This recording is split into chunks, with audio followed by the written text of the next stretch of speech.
What's up, guys? This is Quaid, and I've got another Poison Gym Challenge video for you. This is against Dryadne. I think that's how you say it. It was his first official gym challenge, so I kind of felt honored that he chose me. We also found out that he's actually from the UK, so he's got a 6 hour or so difference on the times, depending on where you are in the country. So that was interesting, getting the logistics of all that. But enough of that. Let's just get right into the team analysis here. He's got a very strong OU team from the looks of it. Gengar is always a scary Pokemon. You never know what he's packing. Gliscor is always tough to deal with. Breloom with Spore is always annoying.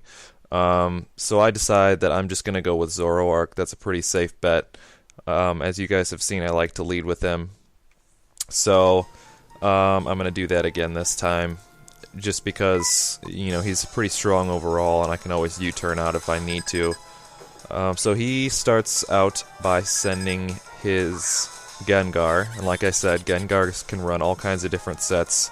They can run sub-disables, choice specs, choice scarf, sub-punchers even.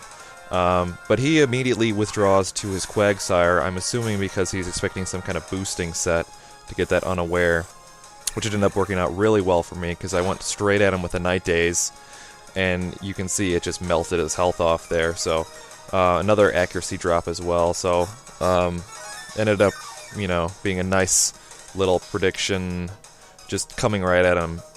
Ended up working out as the safer play. So a second Night Daze, Quagsire is going to fall here, out to a good lead here, 1-0. Zoroark's doing his work. So he sends out his version of the Batman, which is a Gliscor. I thought that was an interesting choice. Gliscor's special defense is pretty low compared to his physical defense, so he wasn't going to survive. I wasn't sure if he was even going to lose right off the bat with one Night Daze. Managed to survive just barely. He uses Acrobatics, which tells me he thinks this is actually my Toxicroak, which it's not. It's my Zoroark. Thanks to the accuracy loss, though, he missed. So Gliscor gets finished off here. Now Zoroark basically in 4 turns has melted 2 of his Pokemon without taking a hit. He switches into his Heatran, which is a pretty good switch. He's got an Air Balloon, so I'm not going to mess with Toxicroak. I'm sorry, with Zoroark. I'm just going to switch into Muck, thinking maybe a Lava Plume, something like that. He comes at me with Earth Power, and I cringed immediately when he used it. I was like, oh, Earth Power. Muck's pretty bulky on the special side, but Heatran hits pretty hard. Took off about 60% of his health and lowered his special defense.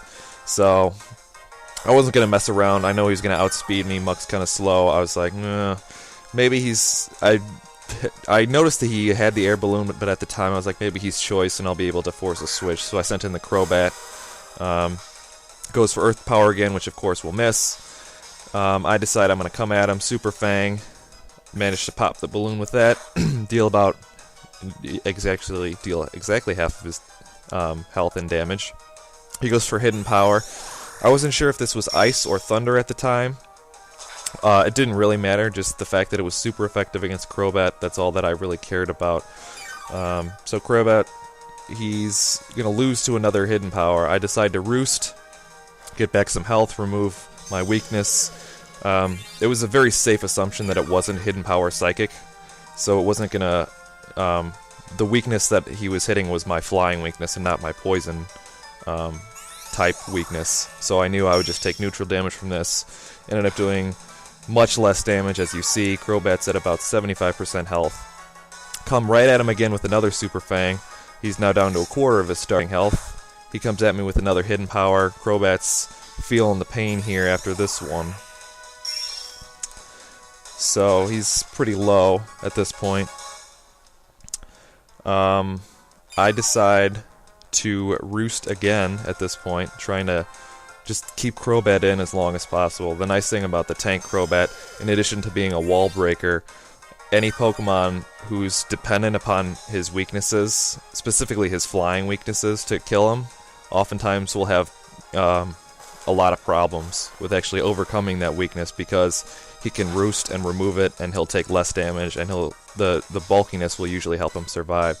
So he managed to predict correctly and come right at me with an Earth Power, which hurt like hell. At this point, I assumed he was going to use Hidden Power again to try to finish me off. I actually considered coming right at him with Brave Bird, but I was pretty sure I wasn't going to kill him. So I was like, he's not going to use Earth Power again. I'm going to Roost, and I'm gonna, you know, use my Poison Deception powers to sort of misdirect him. So I ended up predicting correctly. Hidden Power didn't do much damage. Now I'm expecting him to come at me with an Earth Power, so I hit him with a Brave Bird, which does okay damage. He's still alive. I get that recoil damage, but he does come at me with Earth Power, so I'm thinking, yes, I did it. I psyched him out. I used my smoke grenades and all my poison tricks, and I just straight up out-predicted him, and so whenever stuff like that happens, I always feel really good about it. So Crobat single-handedly takes down Heatran, which is always nice. Heatran was a Pokemon that I would have had trouble dealing with. He probably would have outsped my Nidoking and hit him really hard. That ended up was Hidden Power Ice, by the way.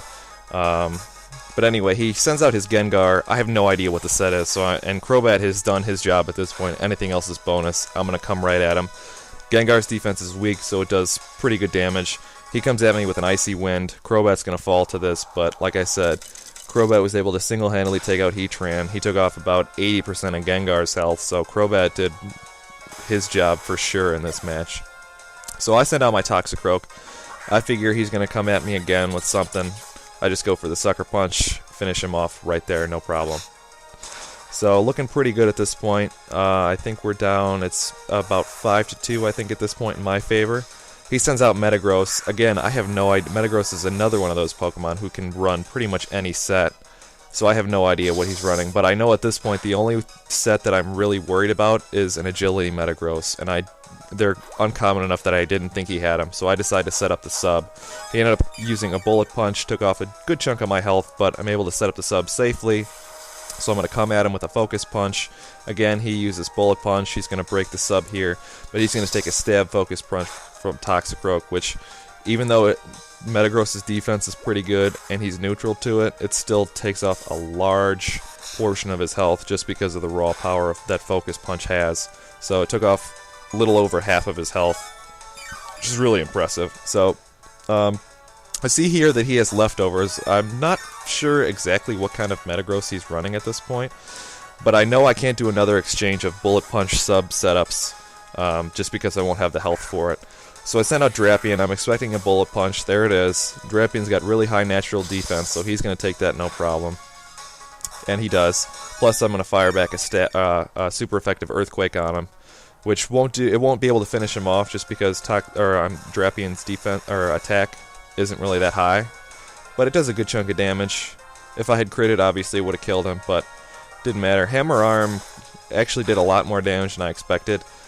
I wasn't sure if Drapion would have been able to survive another Bullet Punch, but again, I'm not worried at all because if Drapion does fall at this point, I've got both Nidoking and Zoroark who will outspeed Metagross and finish him off there. So Drapion does end up going down, unfortunately, but it's not a big deal at this point because his Metagross is low. I'm going to be able to finish him off, and he's going to be with one Pokemon left. So I go for the safer play and send out Nidoking. He's going to take a Bullet Punch from Metagross, which is going to hurt, but Nidoking is at full health, so he's not going to mind it too much. He goes for his Stab Earth Power, the most powerful attack he has.